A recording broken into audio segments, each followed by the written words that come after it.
Assalamualaikum warahmatullahi wabarakatuh.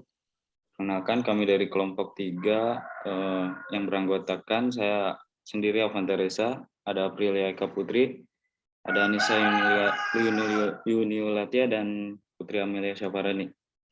Oke, di sini kami mengambil tema yaitu alat ukur tradisional untuk mengukur dan mengevaluasi kinerja ekonomi regional, yaitu basis ekonomi dan analisis shift-share. Yang pertama yaitu teori basis ekonomi. Teori basis ekonomi ini menyatakan bahwa laju pertumbuhan ekonomi suatu wilayah ditentukan oleh besarnya peningkatan ekspor dari wilayah tersebut. Teori ini dikemukakan oleh Tarigan pada tahun 2005. Kemudian teori basis ekonomi ini digolongkan ke dalam dua sektor, yaitu sektor basis dan sektor non-basis. Di sektor basis ini yaitu sektor atau kegiatan ekonomi yang melayani baik pasar di daerah tersebut maupun di luar daerah.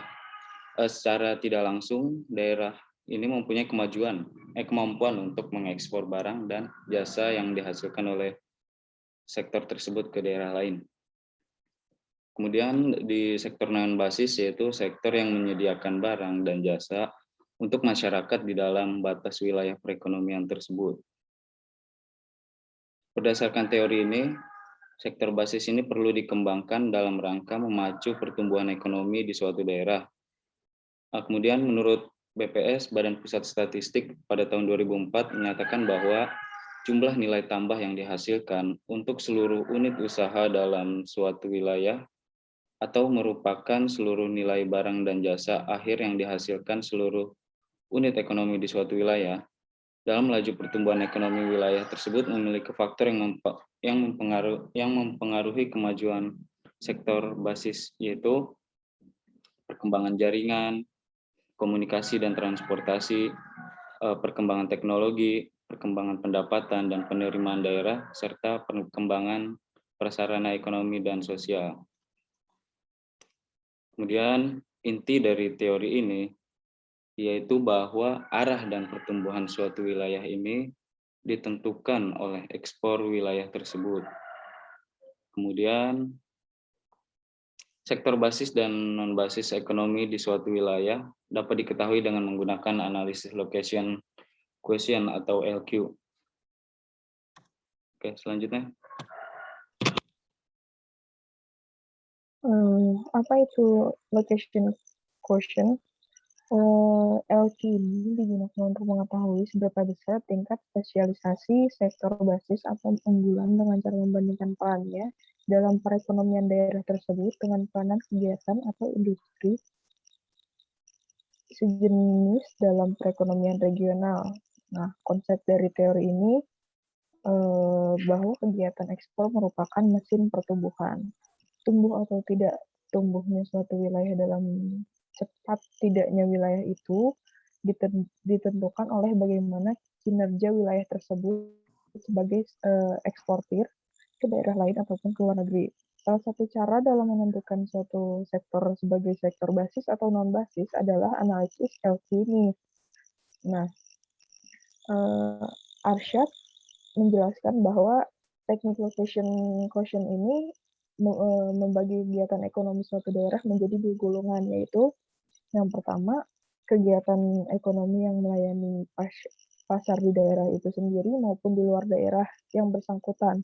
Nah, ini disebutnya sektor ekonomi potensial atau basis. Yang kedua itu ada kegiatan sektor ekonomi yang melayani pasar di daerah tersebut. Nah, ini dinamakan sektor tidak potensial atau non-basis, atau bisa disebut juga local industry. Lalu, selanjutnya, metode LQ digunakan untuk mengidentifikasi komoditas unggulan yang diakomodasi dari Miller dan Wright itu tahun 1991, Iserman tahun 97, dan Ron Hood itu 98. Menurut Ron Hood, LQ ini adalah suatu alat pengembangan ekonomi yang lebih sederhana dengan segala kelebihan dan keterbatasannya. Untuk mengetahui sektor basis dan sektor non-basis yang ada di suatu daerah, digunakan metode analisis LQ. Nah, ini rumusnya. Perbandingan antara proporsi pendapatan atau tenaga kerja suatu sektor pada tingkat wilayah, misalnya kecamatan dicontohkan, terhadap pangsa relatif sektor tersebut pada wilayah yang lebih luas, misalnya kabupaten. LQ1 sama dengan PI per P1 per PI per P1. Nah, LQ ini dinilai LQ sektor ke-1. PI dinilai pendapatan tenaga kerja atau sektor ke-I di suatu wilayah. Pendapat VT pendapatan tenaga kerja seluruh sektor total di wilayah tersebut. VI sama dengan pendapatan tenaga kerja sektor ke-I di wilayah yang lebih luas. Selanjutnya VT pendapatan tenaga kerja seluruh sektor di wilayah yang lebih luas. LQ ini misal LQ lebih besar dari 1, maka sektor 1 merupakan sektor basis. Jika LQ kurang dari 1, maka sektor ke-I adalah sektor non-basis. Adapun asumsinya, nilai LQ adalah apabila seperti yang sudah saya sebutkan, LQ lebih besar dari 1, maka basis, LQ kurang dari 1, maka non-basis, dan LQ sama dengan 1, maka kecenderungannya sektor tersebut bersifat tertutup karena tidak melakukan transisi dari luar wilayah. Selanjutnya, silakan. Selanjutnya ada analisis Shifter. Analisis Shifter digunakan untuk mengetahui perubahan struktur atau kinerja ekonomi daerah terhadap struktur ekonomi yang lebih tinggi dalam provinsi atau nasional sebagai referensi. Analisis Shifter umumnya dipakai untuk menganalisis peranan suatu sektor ataupun pergeseran suatu sektor di daerah terhadap sektor yang sama dalam perekonomian nasional. Data yang sering dianalisis adalah data yang terkait kegiatan ekonomi ataupun ketenagakerjaan. Next. Selanjutnya ada perubahan relatif kinerja pembangunan daerah terhadap nasional. Ada 3 komponen. Yang pertama adalah pertumbuhan ekonomi nasional atau National Growth Effect. Bagaimana pengaruh pertumbuhan ekonomi nasional terhadap daerah? Digunakan untuk mengetahui pertumbuhan atau pergeseran struktur ekonomi suatu provinsi dengan melihat PDB nasional sebagai daerah pengamatan pada periode awal yang dipengaruhi oleh pergeseran pertumbuhan perekonomian nasional. National Growth Effect ini akan menggambarkan peranan ekonomi nasional yang mempengaruhi pertumbuhan perekonomian suatu provinsi. Yang kedua ada pergeseran proporsi atau proportional shift, mengukur perubahan relatif, naik atau turun suatu sektor di daerah. Proportional shift dikenal sebagai komponen struktural atau industri mix, mengukur besarnya shift regional neto yang diakibatkan oleh komposisi sektor-sektor industri di daerah yang bersangkutan. Proportional shift adalah akibat dari unsur-unsur luar yang bekerja secara nasional. Yang ketiga ada pergeseran diferensial atau differential shift, mengetahui seberapa kompetitif sektor tertentu daerah dibanding nasional. Jika nilainya positif berarti kompetitif, jika nilainya negatif berarti tidak kompetitif. Disebut juga pengaruh keunggulan kompetitif. Differential shift ini adalah akibat dari pengaruh faktor-faktor yang bekerja khusus di daerah yang bersangkutan. Next.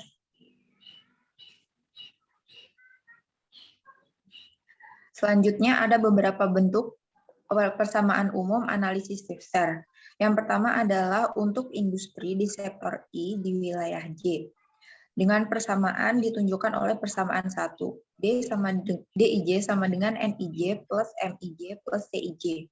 D adalah suatu variabel di daerah provinsi seperti PDRB, nilai tambah, pendapatan, atau output selama kurun waktu tertentu. N adalah pertumbuhan nasional, M adalah pertumbuhan proporsional atau industri mix, dan C adalah keunggulan kompetitif. Bila analisis diterapkan kepada kesempatan kerja atau employment, maka persamaan menjadi persamaan 2, 3, 4, dan 5. Dengan E adalah lambang tenaga kerja atau employment. Next. Selanjutnya, di mana RIJ, RIN, dan RN mewakili laju pertumbuhan wilayah dan laju pertumbuhan nasional yang masing-masing didefinisikan sebagai persamaan 6, persamaan 7, dan persamaan 8.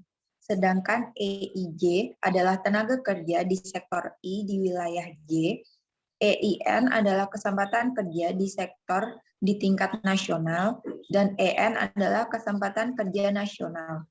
Semuanya diukur pada suatu tahun dasar. Superscript menunjukkan kesempatan kerja pada tahun akhir analisis. Untuk suatu wilayah pertumbuhan nasional ditunjukkan oleh persamaan 3 di atas, bauran industri yaitu persamaan 4, dan keunggulan kompetitif ada di persamaan 5. Dapat ditentukan sesuatu sektor I atau di jumlah untuk semua sektor sebagai keseluruhan wilayah. Persamaan shift share untuk sektor I di wilayah J adalah ditunjukkan oleh persamaan 9. Selanjutnya,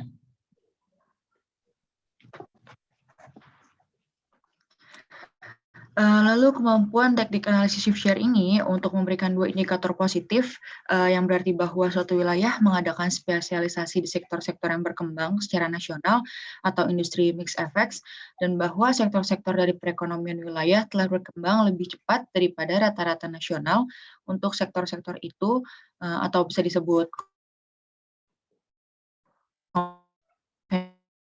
tidak lepas kekurangan atau keterbatasan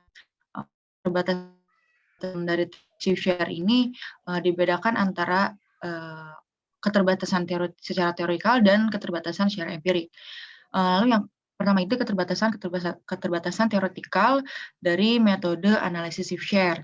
Yang pertama, analisis shift share tidak lebih daripada suatu teknik pengukuran atau prosedur baku untuk mengurangi pertumbuhan suatu variabel wilayah menjadi komponen-komponen. Persamaan shift share hanyalah suatu identity equation, itu hanyalah suatu definisi, jadi tidak mempunyai implikasi-implikasi keperilakuan. Metode shift share tidak untuk menjelaskan mengapa misalnya pengaruh keunggulan kompetitif adalah positif di beberapa wilayah tetapi negatif di daerah-daerah lain. Metode shift share merupakan teknik pengukuran yang mencerminkan suatu sistem accounting dan tidak analitik. Yang kedua itu komponen pertumbuhan nasional, secara implisit mengemukakan bahwa tiap industri di suatu wilayah hendaknya tumbuh pada laju nasional atau dibebani laju pertumbuhan yang ekuivalen dengan laju pertumbuhan nasional. Selain terlalu sederhana, gagasan demikian dapat membuat kabur sebab-sebab pertumbuhan wilayah. Yang ketiga, arti ekonomi dari 2 komponen shift tidak dikembangkan dengan baik. Keduanya berkaitan dengan prinsip-prinsip ekonomi yang sama. Perilaku ekonomi yang melandasi kedua macam shift tidak mudah dapat dipisahkan dan dibedakan. Kedua komponen dari industri mix effect dan competitive effect itu berkaitan dengan hal-hal yang sama, yakni perubahan penawaran dan permintaan, perubahan teknologi, dan perubahan lokasi. Teknik analisis shift share ini secara implisit mengambil asumsi bahwa semua barang dijual secara nasional. Padahal tidak semua demikian. Bila pasar suatu barang bersifat lokal, maka barang itu tidak bersaing dengan wilayah-wilayah lain yang menghasilkan barang yang sama atau tidak dapat berharap untuk memperoleh bagian dari kenaikan permintaan agregat.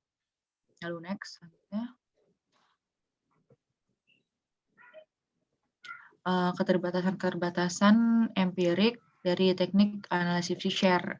Ini adalah yang pertama, jumlah dari salah satu komponen shift dengan data yang tidak agregat belum tentu sama dengan jumlah komponen shift yang sama menurut data agregat. Jadi hasil analisis shift share bergantung pada tingkat rincian sektor-sektor. Setiap perubahan rincian sektor-sektor memberikan hasil yang berbeda pada waktu disagregasi sampai tingkat mikro. atau perusahaan atau pada waktu jumlah industri atau sektor cenderung ke arah tak terbatas. Laju pertumbuhan sektor I di wilayah J sama dengan laju pertumbuhan kompetitif nasional di sektor I, hingga pengaruh unggulan kompetitif sama dengan 0 dan pengaruh bauran industri menjelaskan keseluruhan pertumbuhan. Yang kedua, hanya salah satu dari 3 komponen bergantung pada hal yang sebenarnya terjadi di suatu wilayah selama kurun waktu tertentu. Dengan employment tertentu di suatu wilayah pada permulaan suatu periode dan laju pertumbuhan nasional selama periode itu, komponen pertumbuhan nasional dan komponen bauran industri dapat ditentukan, sedangkan komponen unggulan kompetitif ditentukan sebagai sisa dari selisih antara DIJ dan EIN plus EIJ asal diketahui tingkat-tingkat employment di wilayah itu pada akhir periode. Bisa dilihat pada persamaan 9. Lalu melukiskan analisis shift share dengan cara demikian menunjukkan kearbitran dan kebergantungan yang berlebihan pada apa yang terjadi secara nasional, bukan apa yang terjadi secara regional. Kritik lain terhadap analisis shift share adalah masalah pembobotan. Lalu yang ketiga, kritik itu mengatakan tidak adanya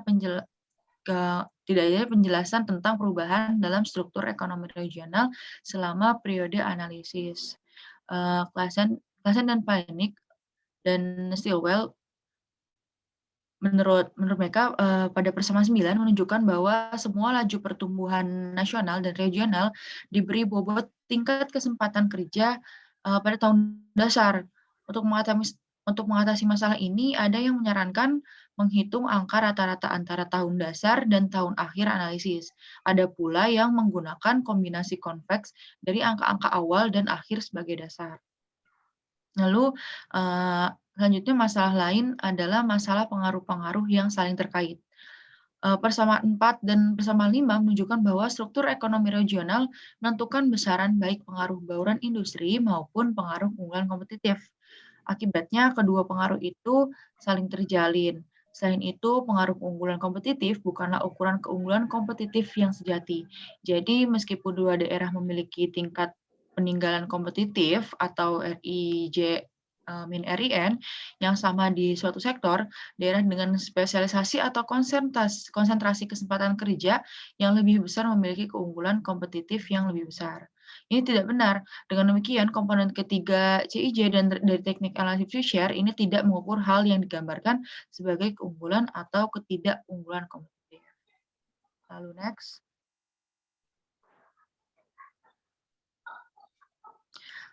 Berikut adalah contoh kasus hasil perhitungan dan analisis share di Kabupaten Kepulauan Talaut di tahun 2008 sampai 2012 dalam jutaan rupiah. Nah, dari tabel berikut diketahui bahwa selama kurun waktu 2008 sampai 2012, PDRB Kabupaten Kepulauan Talaut mengalami pertambahan nilai absolut atau mengalami kenaikan kinerja perekonomian daerah sebesar Rp104.936.336. Hal ini dapat dilihat dari nilai DIJ yang positif pada semua sektor kegiatan ekonomi di Kabupaten Kepulauan Talaut. Sektor konstruksi mengalami pertambahan nilai absolut atau mengalami kenaikan kinerja perekonomian tinggi dibanding sektor-sektor lainnya. Hasil analisis share menunjukkan 9 sektor perekonomian Kabupaten Kepulauan Talaut, yaitu sektor pertanian, pertambangan dan penggalian, industri pengolahan, listrik, gas, dan air bersih, konstruksi, tur perdagangan, hotel dan restoran, pengangkutan dan komunikasi, keuangan real estate dan jasa keuangan, dan jasa-jasa selama periode tahun 2008 sampai 2012 mengalami perubahan yang bernilai absolut. Itu berarti mengalami pertumbuhan dari tahun ke tahun walaupun nilainya tidak konstan. Sekian yang dapat kelompok kami sampaikan. Kurang lebihnya mohon maaf. Wallahul muwaffiq ila aqwamit thoriq. Wassalamualaikum warahmatullahi wabarakatuh.